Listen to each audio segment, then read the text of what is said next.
Good morning, everybody. We're on DAF Kuf Amud Aleph. We were learning yesterday about the status of a domain changing simultaneous to the hanacha within that domain. So the case that we dealt with, one of the many cases that we dealt with yesterday, was a situation where a person shovels dirt from a Rishus HaRabim to a Rishus HaYachid, and the dirt causes the hole, that is the Rishus HaYachid, to stop being a Rishus HaYachid because it diminishes the height of the hole. Okay, so therefore, Rabbi Yochanan had asked the question, what is the halachic status of that act? Is that a malacha or is that not a malacha? Because on the one hand, you've done a hanacha in Rishus HaYachid, but on the other hand, simultaneously to your doing the hanacha, you've made it no longer Rishus HaYachid. So we've left that as a question, and now we're going to see something related to that. It says, we're up to I think it's like the 8th line, Amar Abaye, Bor b'Rishus HaRabim Amuka Asara Urechava Shmoina. You have a pit in Rishus HaRabim that is 10 tfachim deep, and this one is 8 tfachim wide. It's 4 by 8 instead of just 4 by 4, which was our regular case. V'zorak l'socha machatzeles. If you throw a mat into this into this pit, so then you're chayiv, because you've transferred from Rishus HaRabim to Rishus HaYachid. However, chilka b'machatzeles, but what would happen if you, by some strange alignment, you're able to throw the mat in such a way where the mat actually creates a divider between and divides the pit in half, such that now you have two 10 tfachim high pits that are 4 by 4 minus a little bit, because you have to take into account the width of the mat. So now neither half is a full Rishus HaYachid because it's not a full 4 by 4. So there Abaya says you're going to be potter as well, because Abaya, whereas Rabbi Yochanan had this as a question in the case of the dirt, Abaya takes it as a given that if you diminish something, or if you stop something from being a Rishus HaYachid simultaneous to your doing a hanacha, you're going to be potter.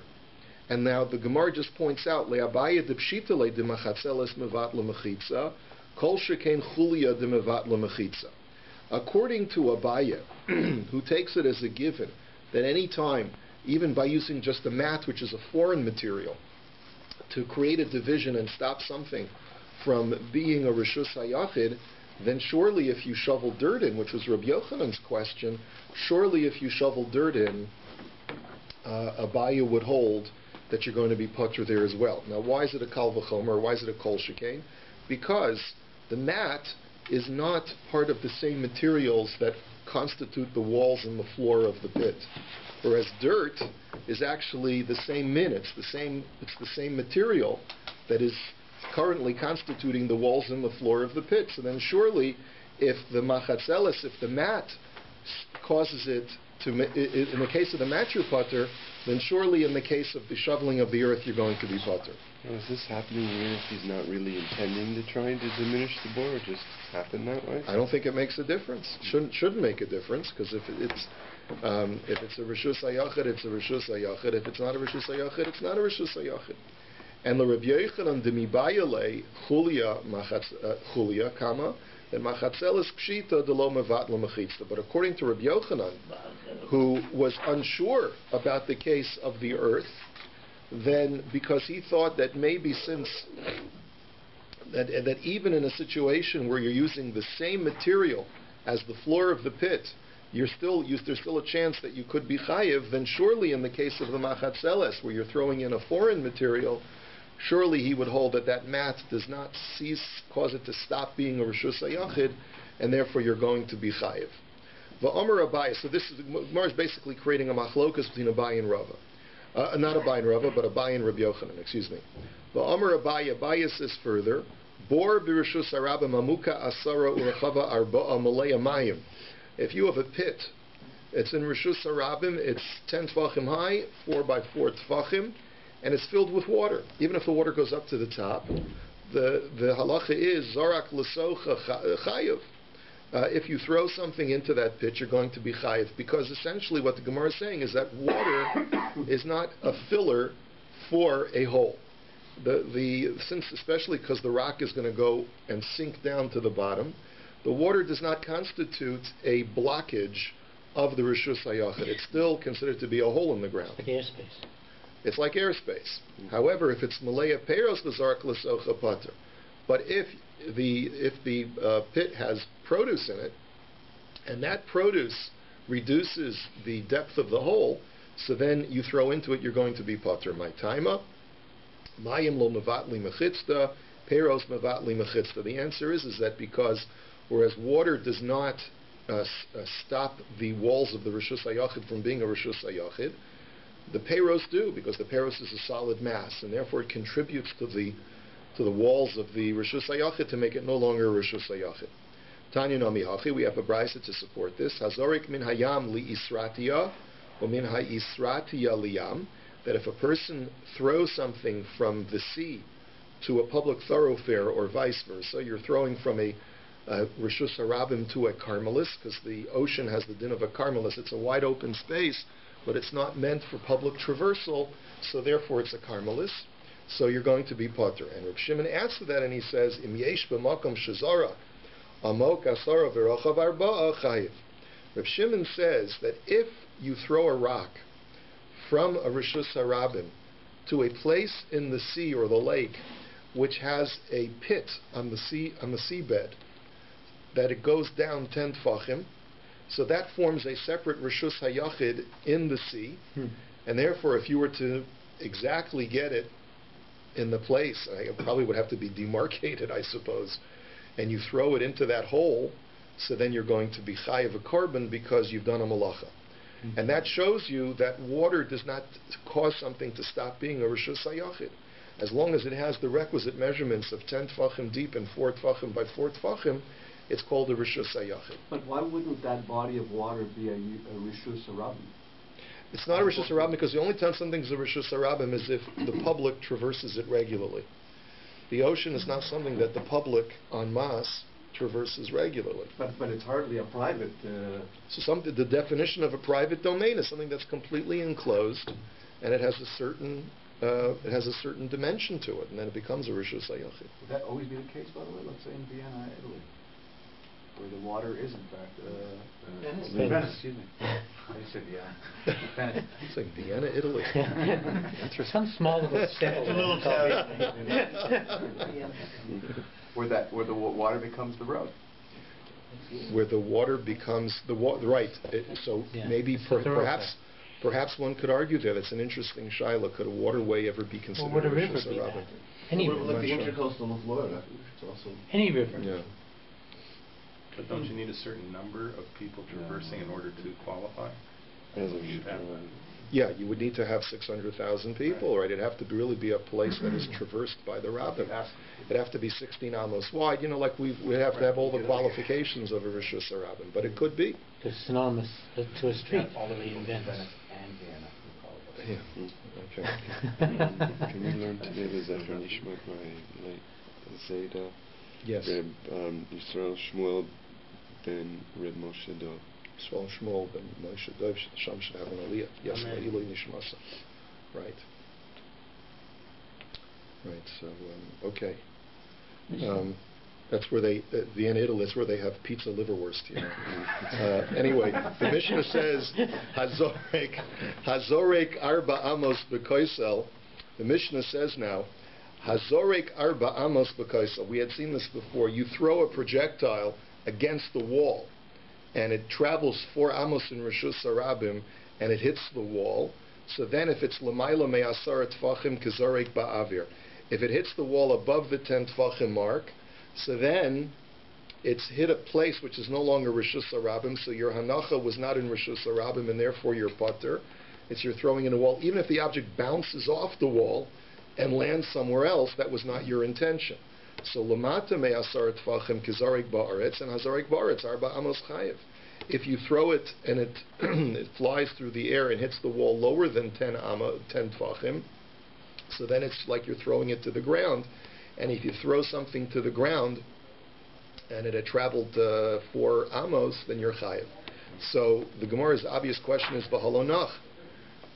It doesn't come to rest at the wall. If your objective is to get it to hit the wall, but it's going to bounce off the wall, and it could even come within 4 amos. So you got 2 problems. Number one, it may not have even traveled the full 4 amos because it may have bounced back. And second of all, it didn't come to a rest at the place where you had intended it to. So Amar Rav Yochanan b'devela shemena, similar to a snowball. The answer is, see, there weren't Canadians in the Gemara. We're talking about there was no snow. So the Gemara says b'devela shemena. We're talking about a sticky fig. A sticky fig you throw against the wall, it sticks, and therefore you align it, and it travels the full 4 amos, and therefore you're chayiv. Shaninu. Amar Rav Yehuda Amar Rav Amar Rav Chia Zarak Lamayla Me'asara V'holcha V'nacha B'chur Kol Shehu Banu L'machlokas Rav Meir V'Rabana. So if you have a situation where you throw something against the wall and the projectile enters into a hole in the wall, then such that we're dealing with a very expansive wall. We'll explain in just a minute. The halacha is that this is a machlokas between Rav Meir and the Chachamim, whether you're going to be chayiv, you're going to be poter. Do we deal with that hole as a reshus hayachid or not? In a situation where that hole does not have the dimensions of a reshus hayachid. Now, what is the issue? The issue is l'Rab Meir damar chokikin lahashlam michayiv, and l'Rabbanan darmi ein chokikin lahashlam lo michayiv. Now, this machlokas of chokikin lahashlam is something that we're going to see in many places in Masechah Shabbos and Eruvin. Plus, we see it also in the laws regarding mezuzah. Now, why is it relevant in the laws regarding mezuzah? Because in order for an aperture in a walkway to be chayiv in mezuzah, it has to have certain minimal dimensions, which I believe are 10 tvachim high and 4 tvachim wide, in order for something to be chayiv in mezuzah. And what happens if you have an arch that may be 10 tvachim high at one point, but it's not 4 tvachim wide on the top because it's an arch. So therefore you don't have the requisite shear.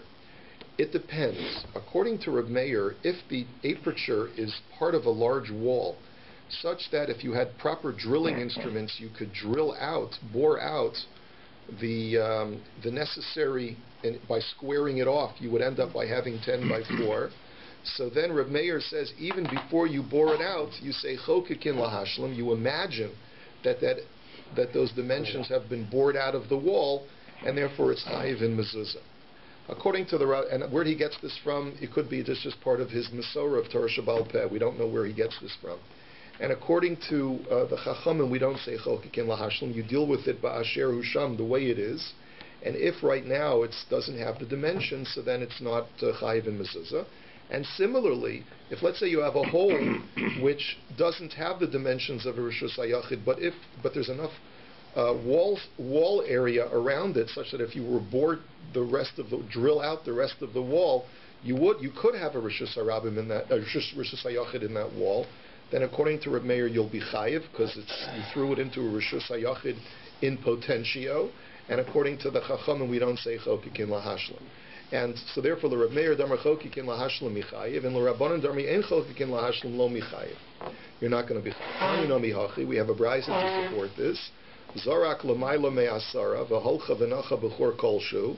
Brayso essentially confirms what we just said, that if you throw a projectile above 10 tvachim, so it's not an issue of it traveling 4 amos, but rather transferring from reshus harabim to reshus hayachid, and it ends up in a hole in the wall. So Reb Meir mechayev, a Chachamim poter. Reb Meir says you'll be chayiv, and the Chachamim say you're going to be poter. I don't know whether the word kol shehu is to be taken literally, because I would think that if it's less than 3 tvachim, you'd say lavud. I'm not really sure though. It needs a little bit further research. Amar Rav Yehuda Amar Rav Teal hamislaket asara b'soch arba v'zorak v'noch al gab of chayiv. That if you have a mound of earth in a reshus harabim that rises very gradually. So the question is, does that mound of earth on the top of it, if it's, let's say, at the top of the mound it's 10 tvachim high, but it really just, the ascent, like sometimes you go to a park, right? And just there's a slight incline. A pitcher's mound is too much of an incline. We're talking about a very gradual incline. So the question is, does the top of that mound have a din of a Rishus HaYachid or not? So the criterion is as follows. If the slope is such that it ascends 10 tfachim within a vertical 4 amos, so then that's considered to be like a vertical wall. And therefore the top of that mound has the din of a Rishus HaYachid. If, however, the softness of the slope is such that it takes more than 4 amos for it to rise 10 tvachim, so then it's considered to be part of the Rishus HaRabim. So therefore, if you have this mound that ascends 10 tvachim within 4 amos, and you throw something on it, you're going to be chayiv.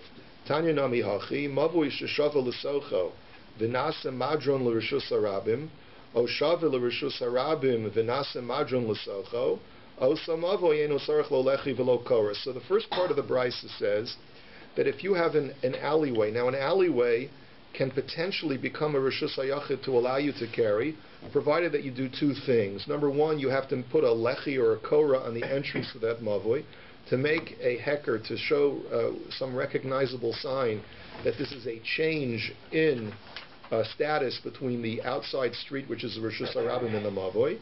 And the other thing that you need to do is you need to make an eruv, which is to incorporate the ownership of that mavoi so that it's owned by one corporate entity instead of multiple neighbors. And so that's what an eruv really is, and we'll get more into that when we learn Maseches Eruvim.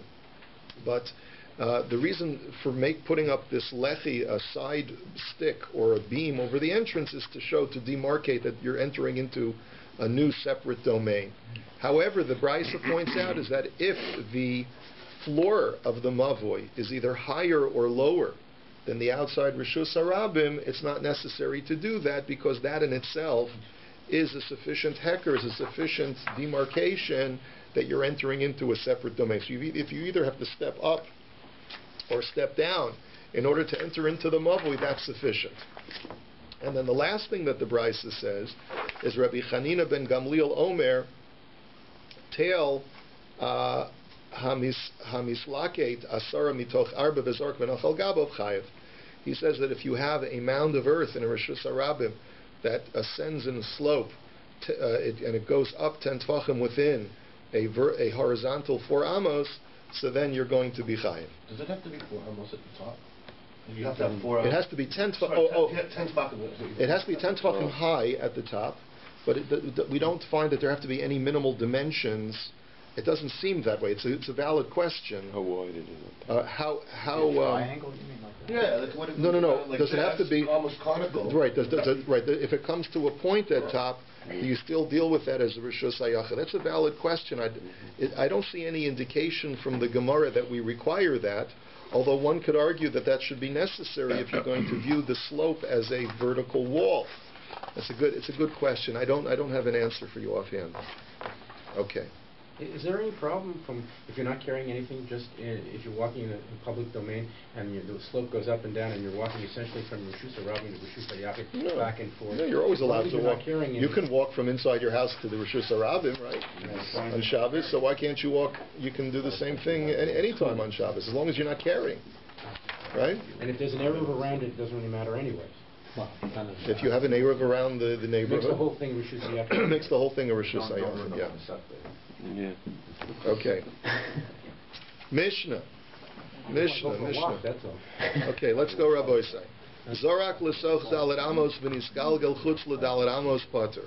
If you throw something, and your intention is for the object to land within dalet amos of where you are, and then for whatever reason the object continues going, it rolls further, so then you're going to be pater. And Rashi just clarifies, we're not just talking about where let's say you toss the ball and it continues rolling beyond dalet amos, but even if, let's say, you throw a paper ball, a wad of paper, and the wind carries it further than dalet amos, so there too you're going to be pater, even though the hanacha where it comes to rest is well beyond the dalet amos. That was never your intention. It was the wind that carried it, not your inertia. Does it matter, Rabbi, how long it stays in the spot that it landed before it? Yes, it does. That's an excellent point. We're going to see that in just a second. Chutz l'dalet amos v'nisgalgel l'soch dalet amos chayev. If, however, you throw this paper ball, you throw it with enough inertia for it to travel beyond 4 amos, and then the wind catches it and brings it within dalet amos before it comes to a rest, there you're going to be chayev. Now the question is, why should you be chayev if the hanacha did not take place outside of dalet amos? So that's what the Gemara is going to try and clarify. So the Gemara's question is, v'halonach. It didn't come to rest outside of dalet amos, so why should you be chayev? Amar Rabbi Yochanan v'hu shenach al gabei mashahu.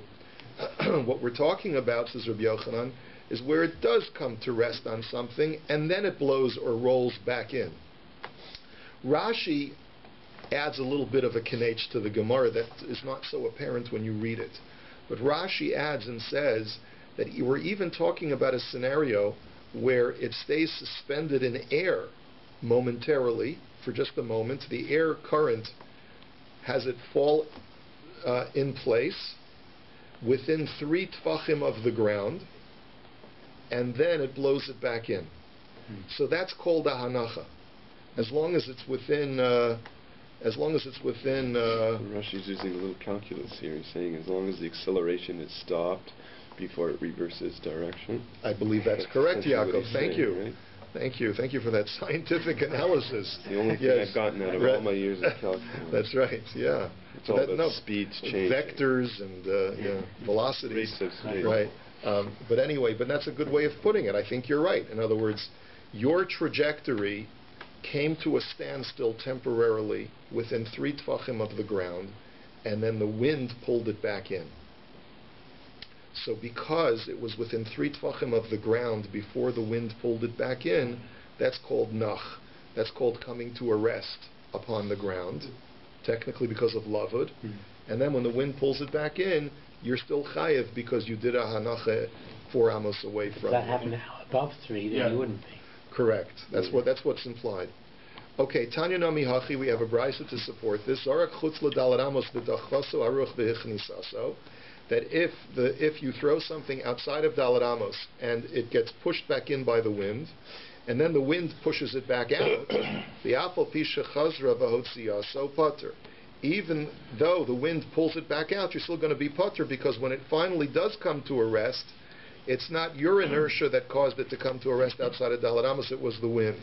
However, achzasu haruach mashahu afal pisha chazra v'hichnisaso chayev. If, however, after you throw it and it comes to some kind of contact or even within 3 tfachim of the ground, then even if the wind blows it back in, you're going to be chayev. Amar Rava. Rava now continues and he says, Toch gimel l'Rabbanan tzarech hanacha al gabe mashu. So Rava says, now we have this machlokas. I want to remind you of a machlokas between Rabbi Akiva and the Chachamim. We had the machlokas was, do we say kluta k'mishuhun chadami or do we not say kluta k'mishuhun chadami? That is to say that when a projectile is flying through the air, it starts in a reshus hayachid and it ends a reshus hayachid, and there's a reshus harabim in between, like throwing from one window to another across bathers. Rabbi Akiva said that you're chayiv because you freeze the frame when it's in reshus harabim, and you imagine that that's a hanacha, even though the object is still in motion.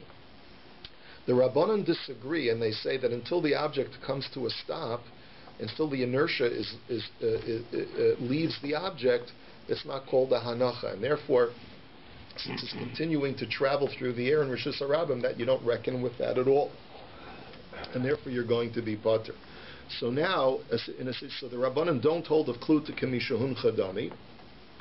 Therefore, according to the Chachamim, Sarech hanacha, if it's toch gimel, if the object is falling down from after you threw it, and now it's on its way down, and it's within 3 tfachim of the ground, sarech hanacha al gabe mashu. It needs to have to come to a rest on something in order for you to be chayiv. So the way that Rashi explains it, he says v'naf gemina. If you look at the bottom 2 lines of Rashi, he says l'zorek dalet amos cheshabala nuach. V'higia l'soch gimel niskar shigagaso ad shalonach. If the object is about to come to a rest, but it hasn't yet stopped its motion, and before, even if it's within 3 tvachim of the ground, but it's still in motion, you remember, hey, it's Shabbos today. So then it hits the ground. The halacha is that you're going to be potter, because we have a principle that says that the only time you're chayiv a korban for your shogeg is if you're a shogeg from beginning to end of the malacha. But if in the middle of the performance of the malacha you remember that it's Shabbos and you remember that you're doing something that's aser, so then you're going to become potter even if you complete the malacha. So in a situation where you throw an object in the air, and right after you release the projectile you remember, oy vey, it's Shabbos, so then you're going to be potter. So comes along Rava, and he says that even if the object is within 3 tvachim of the ground, but since we don't hold of kluta kemishahun chadami, the Chachamim disagree with Rabbi Akiva, and they say that until it actually comes to a rest, you don't freeze the frame. According to the Chachamim, it is still considered to be in motion, and therefore, if you remember, even within 3 tvachim of the ground, you're still going to be potter. So it doesn't complete the malacha while it's still in midair. That's right. So Yoseph Mareimar Ukamar La Lahashmai to Amar Le Ravina La Mareimar. So Ravina says to Mareimar, Lav Hainu Masnisin.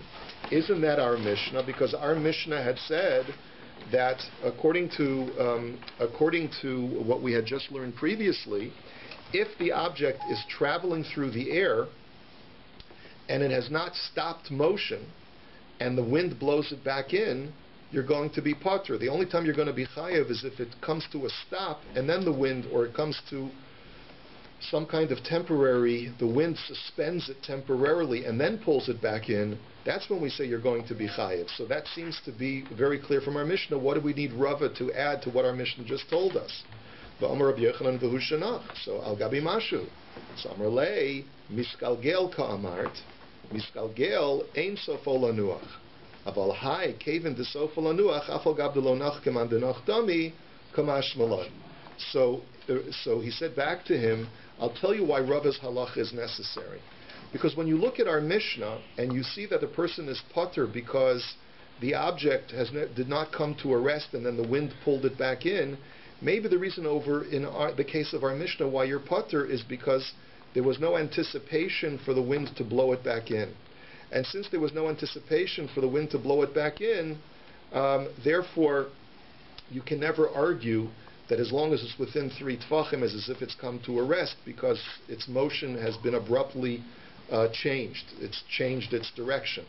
And that's why you would say that you're potter. But maybe in a situation where there is no wind, where you're throwing a rock, let's say, which is not going to be affected by the breeze, and it's falling down, and it's within 3 tvachim, and it's imminent that it's about to hit the ground, you might have argued before you saw Rava's halacha that it's considered to be already resting on the ground. And therefore, if a person were to come to that realization at that split second, you would still say he's chayiv because it's anticipated that it's about to hit the ground.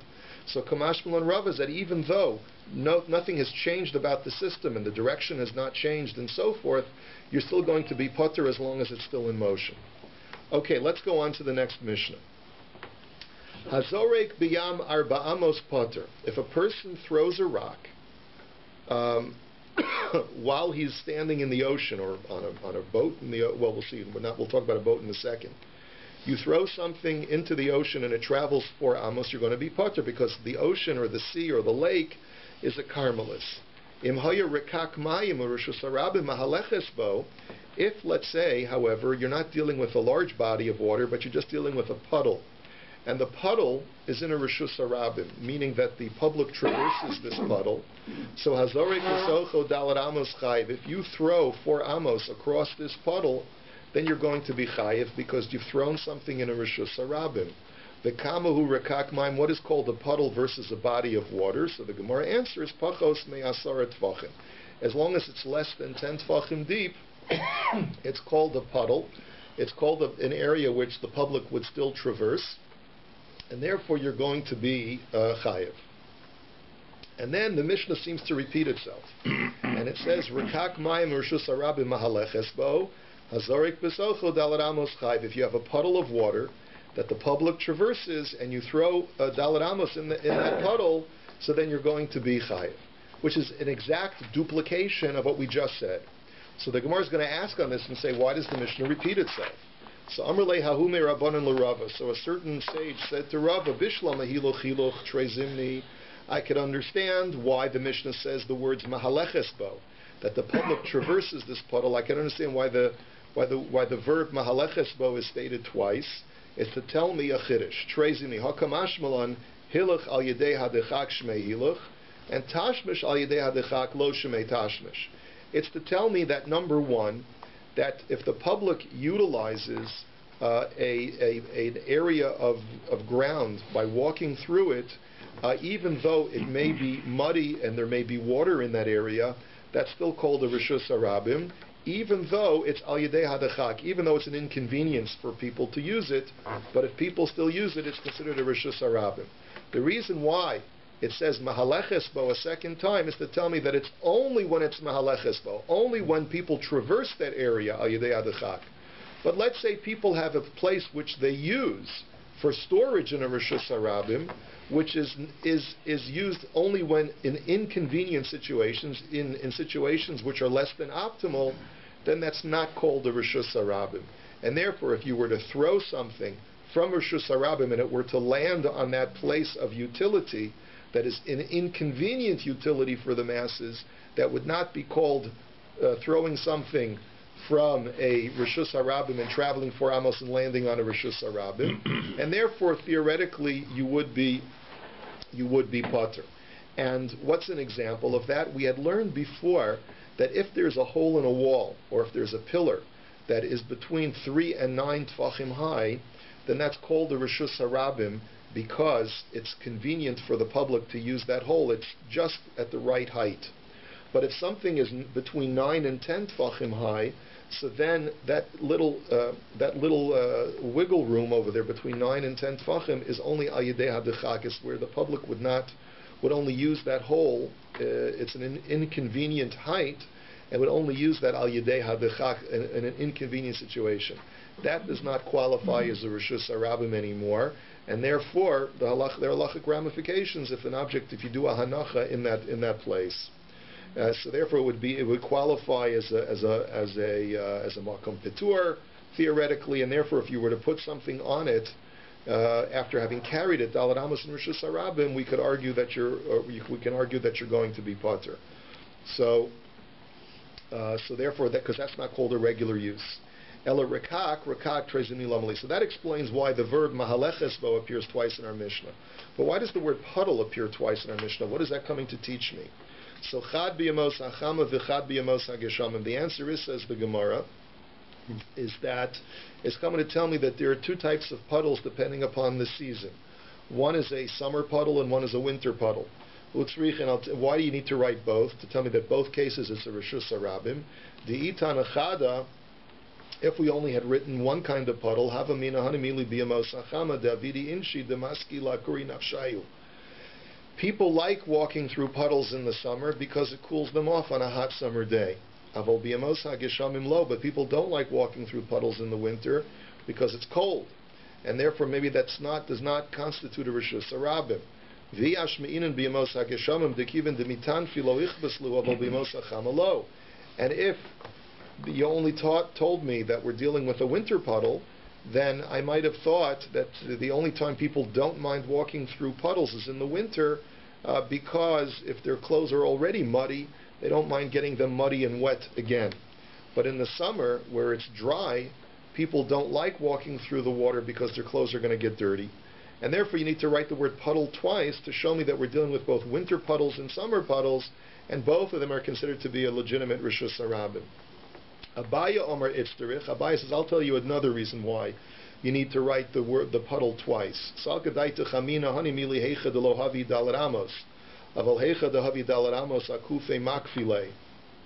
Because I might have thought that the only time that something is considered to be a Rishus Harabim is if it's less than 4 amos in length. But if you have to walk more than 4 amos in length, maybe there are people who would say it's not worth it walking through a puddle for such a distance, and therefore they'll walk around it, and therefore that also would no longer be constituted as a Rishus Harabim. So that's why you need to write puddle twice, both for large puddles and small puddles, as long as it's less than 10 tfachim. Ravashi Omer Yitzir Yitzal Kadai Techamina Hanimili Heicha Dahavadalit. Aval Heicha Delo Hava Arba'a Mipsi Ipasile. The Ravashi says, I'll give you another reason why you have to write puddle twice. Because puddle could be a really tiny puddle, and the chiddush being is that if something's a really tiny puddle, maybe no one walks into it at all. Maybe people would just jump over it because it's less than 4 tvachim wide. And therefore, if you were to throw a rock into that puddle, you would not be chayv because no one would walk into it because it's so tiny. So, but kamash malan, that even though it's a small little puddle, if sometimes a person will put his foot into it, that's enough to call it a reshus harabim. Be'az the Ravashi l'taime, Ravashi goes according to his reasoning. Yama Ravashi, Haiman dezarik v'noch aguda de gamla michayev sheri rabim bokin bo. That if a person throws a projectile and it lands on a plank of a ladder, remember in those days, just imagine that ladder from Shrek, where the planks are very, what is that called, a rope bridge, right? So you have planks on the rope bridge, and it's very, very wobbly and stuff like that. So let's say you throw a projectile on just one of the planks, you're still going to be chayiv, because even though quite often people will skip over any one particular plank, and therefore you could argue it's not a reshus harabim, no. The fact that once in a while someone walks on it is enough to call it a reshus harabim, even though, let's say, if you did a statistical study, then only every fourth person would ever step on that particular plank. Right, because by the normal standards of a person's gait, you typically skip over several planks in the course of walking, but each individual plank is still called the reshus harabim. And the same thing is true by the puddle as well. Let's go on to the next Mishnah. Hazorek min hayam liyabasha min hayabasha liyam. If a person throws a projectile from the sea to dry land, which is a reshus harabim, or from dry land to the sea, all you're doing is throwing from a reshus harabim to a karmelis, not from a reshus harabim to a reshus hayachid. Or if you throw something from the sea to a boat, which is a reshus hayachid, or from a reshus hayachid to the sea, from the boat to the sea, so that's again, it's not a malacha because it's from a reshus hayachid to a karmelis. Or if you throw a projectile from one boat to its fellow boat, which is a reshus hayachid to reshus hayachid, so there you're going to be pater. Now, sfinos keshura zu bezu metaltal and mizula zu. If you have two boats that are tied to each other, so they're moored to each other, so then you're allowed to pass objects from one boat to the other. And as we'll see, this is true even if the boats are owned by two separate parties, provided that you did an eruv between the two parties to incorporate the two boats together. Now, im enon keshuros, afal pisha mukafos ein metaltalin mizulazu. If, however, the boats are not tied together, even if they're very close to each other, since there's a karmelis of water between them, you're not allowed to pass things from one to the other, even when they made an eruv, because an eruv only works if you're dealing with two adjacent reshus hayachids. But if you have two reshus hayachids that are divided by a karmelis, then an eruv will not help.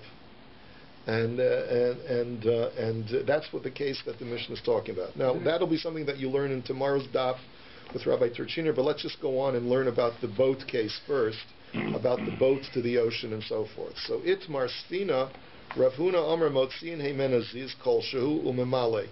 So, remember that the seawater is in the sea, and the sea has a din of what? A karmelis. The boat has a din of what? A reshus hayachid. What if on Shabbos I'm sitting in my boat and I want to draw water from the sea and bring it into my boat? So the halacha is you're not allowed to, midrabanan, you're not allowed to transfer from a karmelis to reshus hayachid. So what do? You stick out a stick, a little bit of a length, to show that this part of the water that's outside your boat is an extension of your boat. And then you can drop the cup into the ocean and pull out water that way. That's all you need. Below the stick, right? Below the stick, or around the stick. Within the distance. Yeah. Within the distance of the stick, in order to be able to... and now it sounds like to me that the ziz that we're talking about, maybe it has to be mamish underneath the dimensions of this stick or plank. I'm not really sure. I don't know if you have a diagram to show you what it's talking about, but It could be that it has to be underneath the plank or the stick that's being stuck out, or maybe just adjacent to it. It's not clear. Before Shabbos or after Shabbos? This is on Shabbos itself. Umemali, and then you can fill up the cup and bring it back into the boat. Now, This is all shown. I'm not sure whether this actually does it, but it's the whole of inside that. Some Roman boat. Nice boat. okay. Nice boat. Yeah. Rav Chisda, V'Rabba bar Rav Huna Amri, Osa Makom Arba'a Umemali. They say that's not enough of a hecker, that's not enough. You need to take a box without a bottom and make it and put it adjacent to your boat on the outs. Put it like hook it to the side of your boat, and then you lower the cup into the water that's underneath the box without a bottom, and you pull it up that way. In other words, it has to be, you have to create walls around the area where you're lowering your cup and lift it back up. Rav Huna Amar, and it has to be 4 by 4. Rav Huna Amar Motzi Hemena Ziz Kolshu Memalei. So let's explain what Rav Huna's position is. Ksavar Karmelis Me'ara Mashchina Va'avira Makom Peturhu. His rationale is as follows. He says that where do you measure the beginning, the vertical beginning of the ocean from the ocean bed on the bottom? That's more than 10 tfachim deep. So therefore, anything in a Karmelis above 10 tfachim is a makom petur, and therefore the area that you want to draw the water from is from a makom petur. If it's a makom petur, so what's the big deal? You're always allowed to transfer from a makom petur to reshus hayachid. So just create a little bit of a hecker so that you'll remember that this is a makom petur and not a karmelis. Put out your stick, and that's enough of a reminder, and therefore you can draw the water that way. Uvidinu diziz nami lo liboy. And really, you don't even need a stick to remind you. But there should be some kind of recognition that this is not a real Carmelis, so that you'll remember that when you do encounter a real Carmelis, you won't be allowed to transfer. Why do the other rabbis say that you have to make a bottomless box?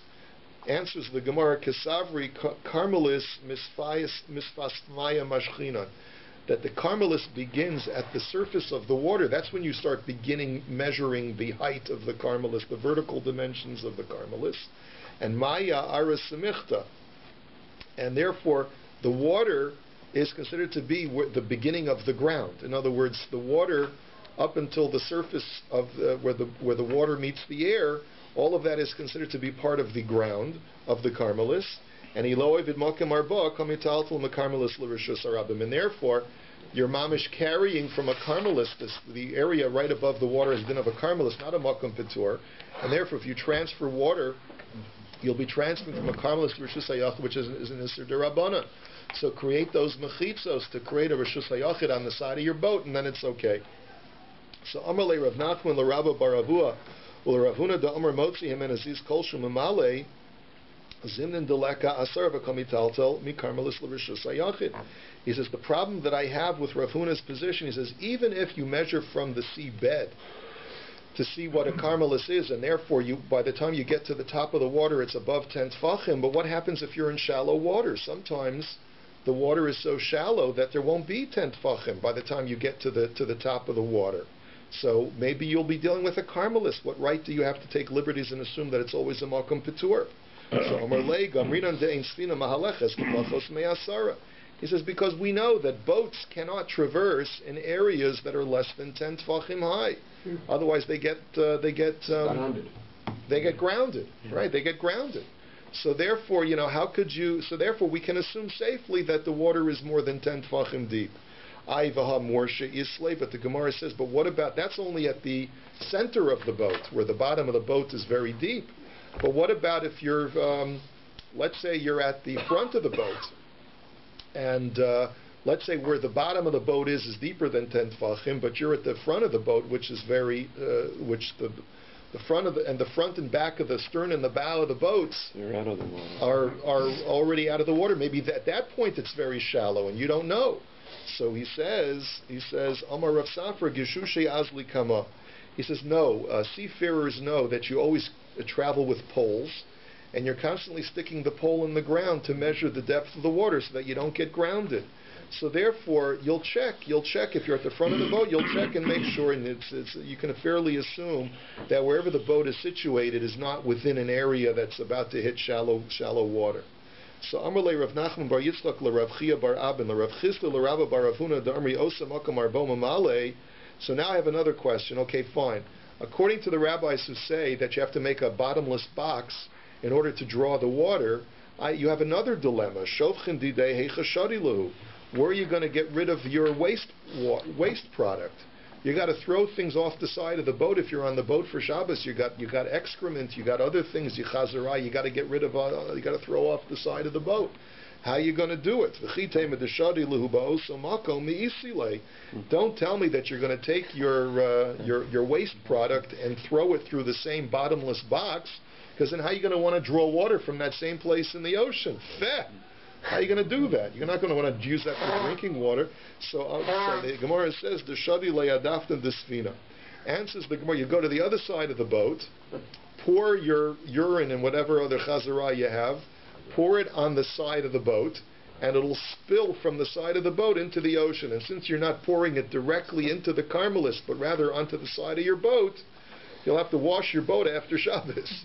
But other than that, it'll be okay. So the Gemara says, but what about the fact that through your inertia, the water is traveling into a forbidden rishus, going from rishus hayachid to a Carmelis? The Gemara answers, kocho bekarmelis lo gazra. The answer is that Chazal did not prohibit, and since Carmelis is only nissa d'Rabbanan anyway, to transfer from rishus hayachid to a Carmelis, if you're not transferring directly to the Carmelis, but rather it's your inertia that's causing it to flow into a Carmelis, there Chazal were not machner. You have a wonderful day and a good Erev Shabbos.